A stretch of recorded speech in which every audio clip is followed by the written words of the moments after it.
Right, greetings to all of you guys. Hassan al-Badr with you, atheist, anti-theist, etc., etc. Um, just a disclaimer, I don't invite anybody to smoke or to start smoking. This is my free will to smoke and to hurt myself, alright?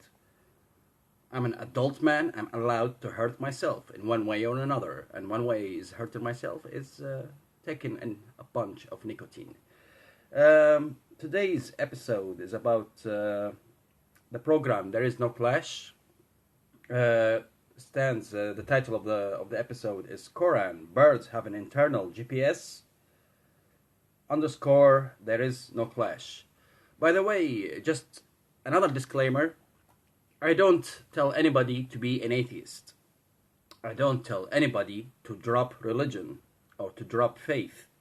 All I'm asking, all I'm requesting, all I'm asking is don't lie scientifically. Do not propose lies and do not say that your religion is logical or scientific. If you claim your religion is logical or scientific, then I urge you to explain the miracles scientifically.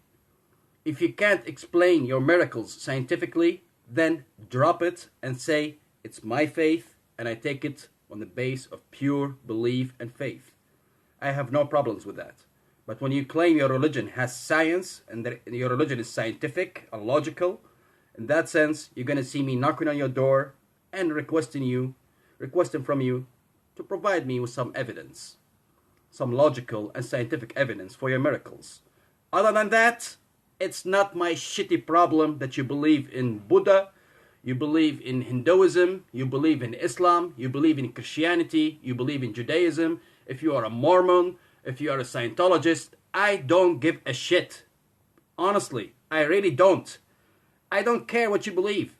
I really don't. But just don't claim that your religion is scientific. That's all I'm asking. Is it hard to get, guys? Is it hard to understand? Is it hard to comprehend what I'm saying? Because people think that I am an enemy or I'm an enemy or a hater for religions and everything. I'm not. I don't care. My parents are still Muslims, by the way. My parents, my mom and dad, they are still Muslims. So do I hate them because they believe in Allah? No, I don't. But at least my parents also, they are honest enough to say, we don't claim there is science in our religion. We don't claim that miracles is logical or scientific. We don't claim that. At least they are honest enough. That's why I respect them also. Alright? But any religious people, any religious man, woman, who claim that they have science in their religion, then they are also obliged to explain miracles scientifically. You cannot cherry pick what you like to explain it scientifically, and what you don't like, you don't explain it scientifically. I explained it many times. This is called the cherry-picking fallacy. Alright? Cherry-picking fallacy. Go ahead and research it in Google. Enter it in Uncle Google. Alright? Right. Cherry-picking fallacy. You're going to see the explanation of it, which is you take a model, you take it all.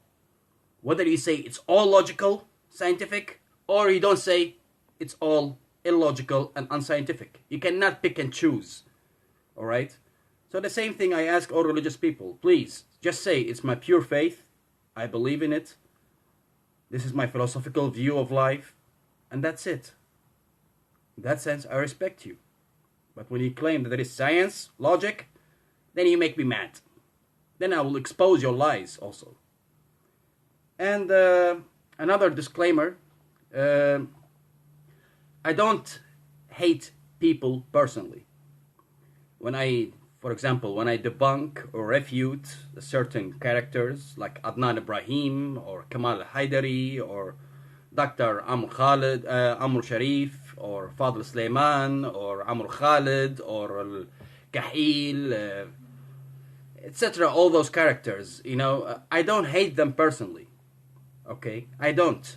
But I dislike and despise people are trying to fool me. Those I dislike. So I dislike their lies. Alright? I don't like it when they try to lie to me. or to lie to everybody who are they talking to. Haytham Talat, on the other hand, that guy, he's reaching the level of hate. Why? Because that guy is proposing a serious threat. He is literally threatening the people with killing them. Such guys I do hate. I'm not Jesus Christ, loving thy enemy. No, I'm not. I am from military background, so I do hate my enemy. Alright? And any enemy who's trying to threaten me with my life, believe me, I'm not going to be peaceful with them when I see them. No, I'm going to resort to violence. Because that person is trying to kill me. What do you expect? You expect I'm not going to defend myself? Please, be wise. Alright? So, coming back to the episode of today, it's called Quran. Birds have an internal GPS. There is no clash. So let's hear again the lies of Miss Forrestier. Have you ever noticed how much we've all come to rely on GPS? It's on our smartphones, built into our cars, and some people even use GPS trackers to track their luggage and laptops while travelling. It's everywhere. So many elements of our modern world rely on GPS or the global positioning system. The most famous two examples are driving and flying.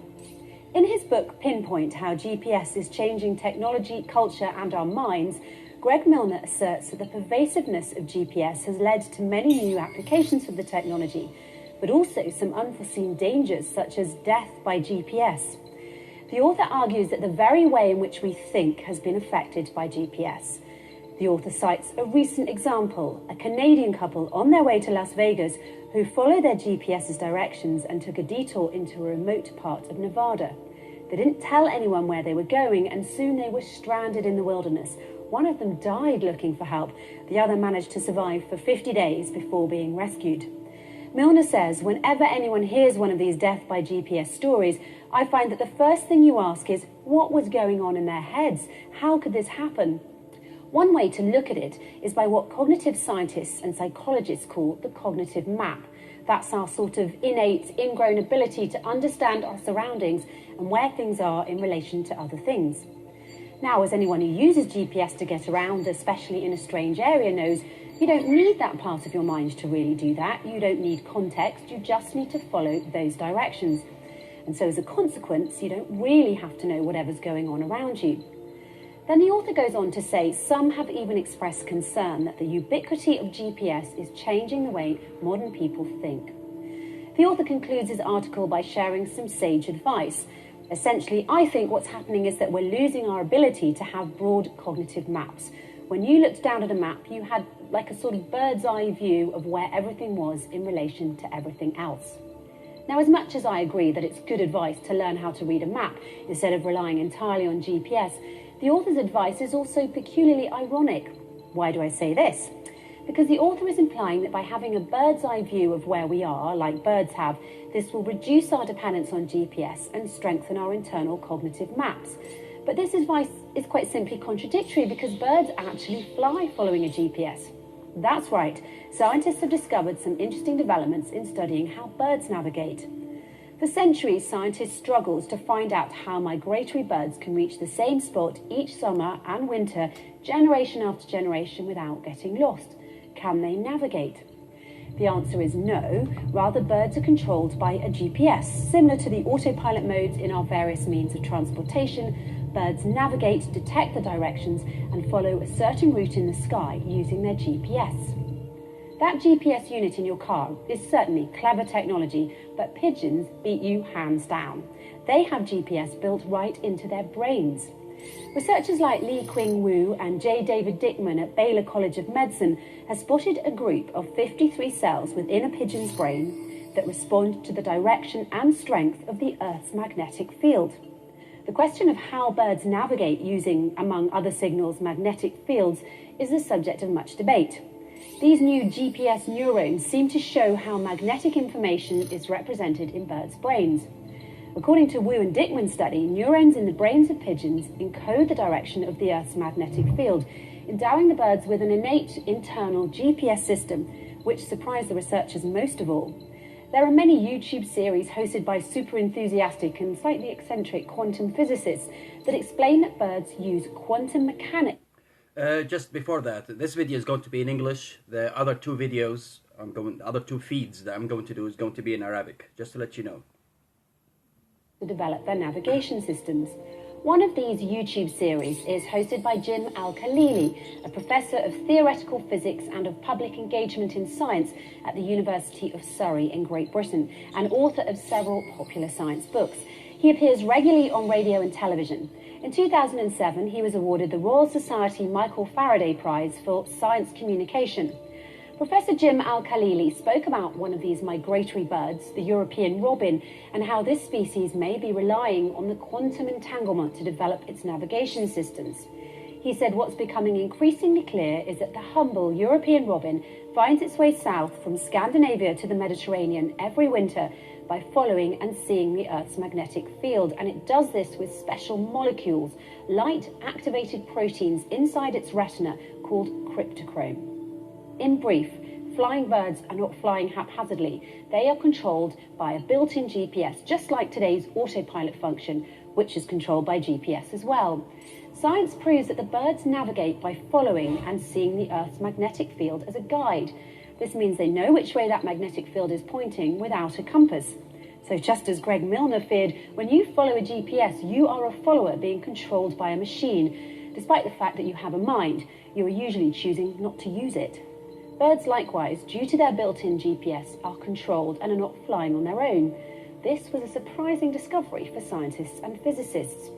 But you know what's even more surprising? The Holy Quran, which was written 1400 years ago, told us that it is one of God's signs that the birds in the sky are controlled. In chapter 16, verse 79, the Quran says, "Do they not look at the birds? They are controlled in the air of the sky. Nothing." And after all this scientific explanation about how the birds control themselves and etc., and navigate themselves during the migration, here we come finally to the Quranic verse. And again, as usual, Miss Claire Forestier translates the Quran as she like, with her own new update 2.0 of the Quran translation, obviously. I'm gonna read her verse, and then I'm going to read the Sahih International verse, the official translation of the Quran. And let's do again the comparison. And let's read then again the Arabic version. And let's try to find if the Arabic version or the English meaning GPS, or that the birds are navigating on their own internal GPS, global positioning system.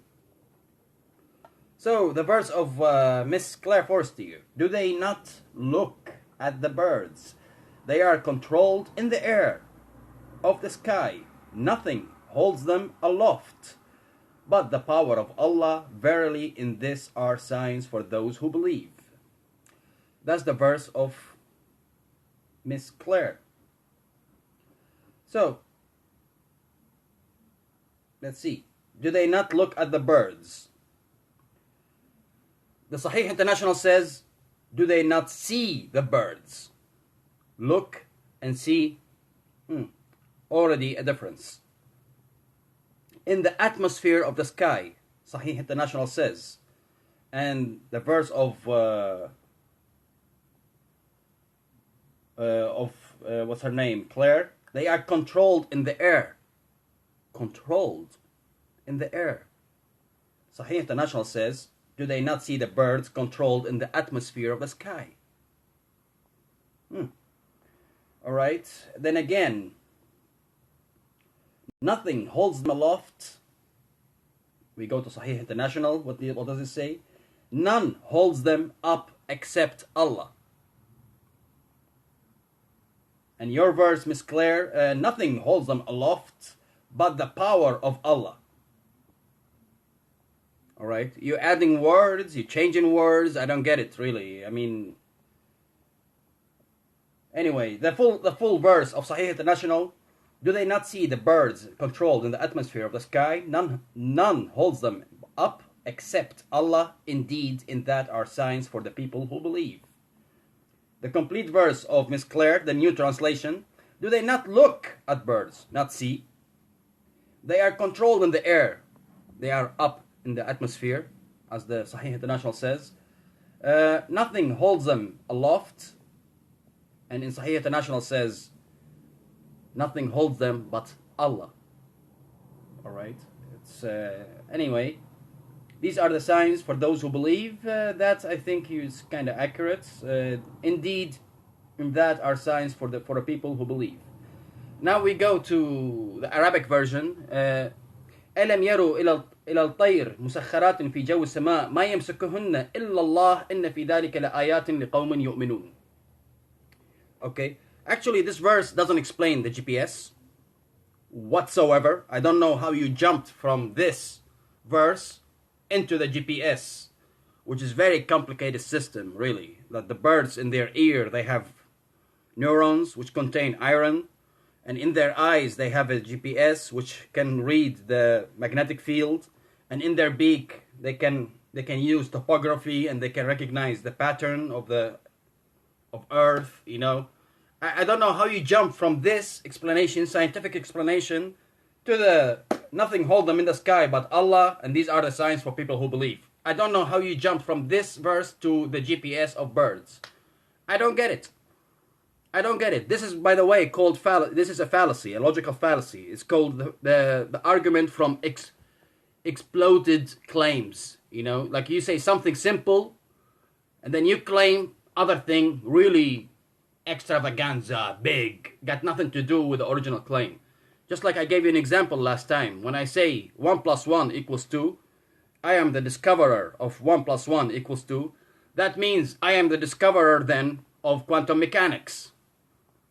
Because 1 + 1 = 2. That's mathematical equation. So I am also the discoverer of quantum mechanics.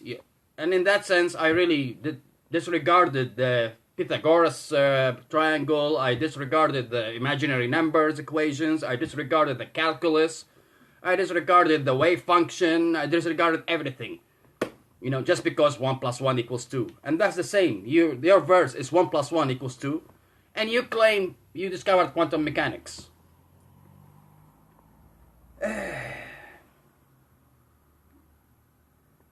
This is for you, Miss Claire Forestier. Why the fuck you lying? Why you always lying? Oh my God, stop fucking lying.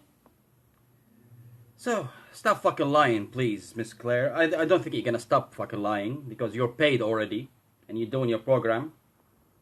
So... holds them aloft, but the power of Allah. Verily in this are signs for those who believe. It seems Albert Einstein was right when he said his famous line, God does not play dice with the universe. Well, here shows your ignorance again, because Albert Einstein says God does not play dice with the universe. He didn't mean that actual God. Okay? He didn't mean the actual God. He was talking about the Heisenberg uncertainty principle. Okay? Niels Bohr came to Einstein. He told him, we cannot determine. There is undeterministic stuff in quantum mechanics. Einstein's brain was deterministic. No, he said, no, there must be determinism in quantum mechanics.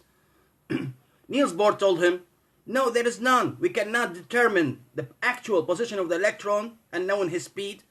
Or we know his speed, but then we don't know the position of the electron. This is undeterministic stuff. And Einstein told him, God doesn't play dice with the universe. Okay? And Niels Bohr answered him, he said, don't put your God to tell what to do and what not to do in quantum mechanics. Okay? That's why Einstein said this verse. Okay? God doesn't play dice with the universe. He didn't mean the deity of any religion. He didn't mean Allah. He didn't mean the Lord Jesus Christ. And he didn't mean Yahweh or Adonai. Okay? He didn't mean any God. When he said this verse, God doesn't play dice with the universe, he didn't mean any deity, divinity, any kind of deity of any religion, really. So, not only you're ignorant with quotes, you're misquoting Einstein, you're also really lying and everything. It's annoying. It's really annoying. And it's also easy to debunk. It's easy to refute. Don't you realize that? It's very easy. Such claims are very easy to refute, really. It's very easy. I don't have to do anything. Just look for the original verse in Sahih International and expose your lies. Expose how you changed the verse of the Quran. This is big haram, by the way. You're changing the word of Allah. How dare you? How dare you, you small, minuscule slave of Allah, submitting to Allah, change Allah's words. Who are you to do that? Isn't that what always Muslims say? You shouldn't change one word of Allah in His Quran. Well, you're changing verses. Not even a verse, one or two. You're changing verses, multiple words. You're changing it. So congrats. Congrats, Miss Claire Forestier. Well, that's all the episode. The second episode after this feed is going to be about Mr. Haytham Talat. And the third one is going also to be about Mr. Haytham Talat. So see you then. And as usual, all the love, cheers, love, and respect. And kisses to you.